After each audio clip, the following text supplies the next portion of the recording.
child is unique in the same way that every mother is different. Although we may agree that every mom would want what's best for their kids, we vary in different ways in raising our children. Welcome back to my channel. My name is Kate.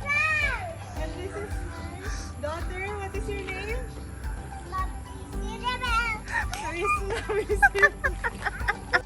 This is me with my daughter, Charisma. She's my 5th child. Yes, I have 5 children and all of them are very different. They have their different personalities, they have different talents, desires, interests, and it's a different experience and bonding moment every time also.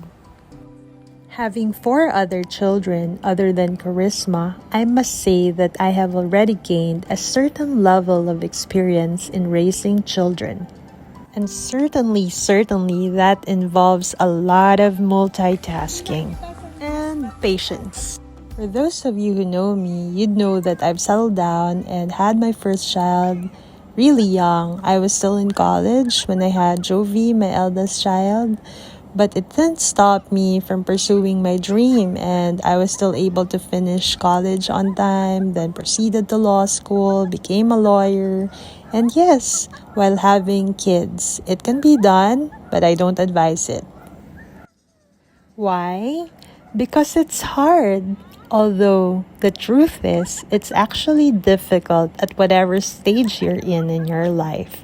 Whether you're done with school, you're a young professional, or you've actually rose to the top already and at the peak of your career, it's really gonna be challenging because once you're a mom, definitely you'd like to give it your best. So do moms get better at motherhood after having more children? Well, I would say it becomes more manageable, and in a sense, our attitude becomes more chill on raising our kids. Like, we know that as long as we're doing our best at it, they will grow up to be fine. Time spent with our kids would always be the most fulfilling and so much very fun, but of course, it gets really tough when we also have to balance it out with work that we have to do. So we have to find ways on how to manage our time and spend quality time with them, even if there are a lot of things that we need to also multitask on. As a working mom, I must say it's really a struggle because as much as we want to spend so much more time with our children, we have also deliverables, deadlines to beat, and work to do. So what I suggest is really to find different ways by which you can spend quality time with your children because believe me, they grow up so fast. I now have 2 college girls, 2 high school boys, and then this one, Charisma, is a 2-year-old toddler, and I would like to really share to my fellow moms to make sure that you enjoy every opportunity with your children because they grow up so fast. Look at them before, they're just little and now they're all teenagers. How I wish we could really spend more time together doing just the simple things. But you know, when they've already reached that age, being in college and high school, they are already somehow independent and they want to do things on their own. Of course, we know that because we've been there to ourselves when we were becoming teenagers, where we prefer being with our friends than our parents. Yeah, it's true that we have to enjoy every moment as much as we can with our little ones because time just really ran so fast. Before we know it, they're all grown up. So as much as we can at this point, we spend as much time as we can with them. And by that, it doesn't have to be grand or expensive. It can be as simple as taking a bath with them, playing with them by your streets, doing some exercise together, cooking together, or just about anything that you just intentionally set aside other things like your cell phone and your gadgets so that you can focus at just spending time together. You see, we are the greatest influence that our children have, so we must spend as much time with them. If you can see it in this video, whatever I do, she copies. Whatever I say, she also tries to copy. So that's how children are. They are our greatest mimicker and they mirror us. I remember when I was raising my firstborn child, I was then a student in law school, so all she sees is really me studying. And so she also became that diligent with school. So as parents, it's important that we set a good example for our children.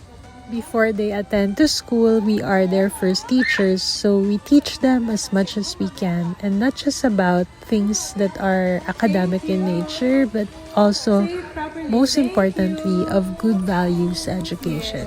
Attitude of gratitude. Okay, always say thank you. Okay, love you. And then it's also interesting to note that even our children are also capable of teaching us in many ways. It can be by their good attitude, or sometimes when we are challenged, we get to be more patient also. And so many other things, like when they are already growing up and also learning other things in school or from their peers, they get to share that learning also with us. So it's a mutual learning experience. But of course, we as parents, we always need to be the ones that would really guide them, because in this day and age when there are so many fake news out there, or they can be vulnerable to not real lessons that would be good for them, then it's up to us to really teach them and impart to them life lessons that they would be using as they grow up and as they become mature individuals who would be good citizens for the country.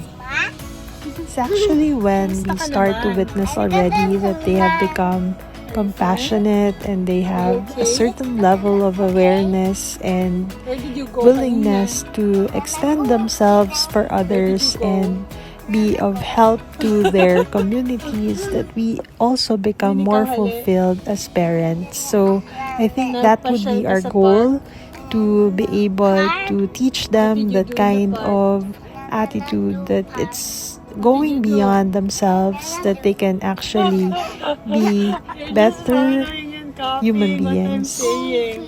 That as they strive for excellence and in reaching their goals and dreams, may they always have that heart willing to help and extend themselves to others for a greater purpose. Then again, too, it's also good to be reminded that we have to be holistic about our approach in teaching our children, that there be a balance in the things that we impart to them, and that we shouldn't sacrifice one over the other. Like, for example, it's not just about their academics or extracurricular activities, but also that of their health also. And when we speak about health, that should also entail their mental health, emotional health, and of course their physical well-being. It's also equally important to note that you also have to take care of yourself as a mom, and you have to do this intentionally, because there's the saying that goes that you cannot give what you do not have. So for you to be able to extend the best kind of care and concern to your children, you have to also make sure of your own well-being. What about Twinkle Twinkle? Do you know how to sing the Twinkle Twinkle Little Star? Twinkle, twinkle, little star, how I wonder what you are. Up above the world so high, Like a diamond In the sky, twinkle, twinkle. Don't ever forget that as a mom, you're the light to your home, ever shining so bright, especially for your children. So shine bright, mama. Thank you for being here in this vlog, and if you like it, I hope you do so that others may also find it. And please do subscribe too. Thank you so much, and see you in the next ones.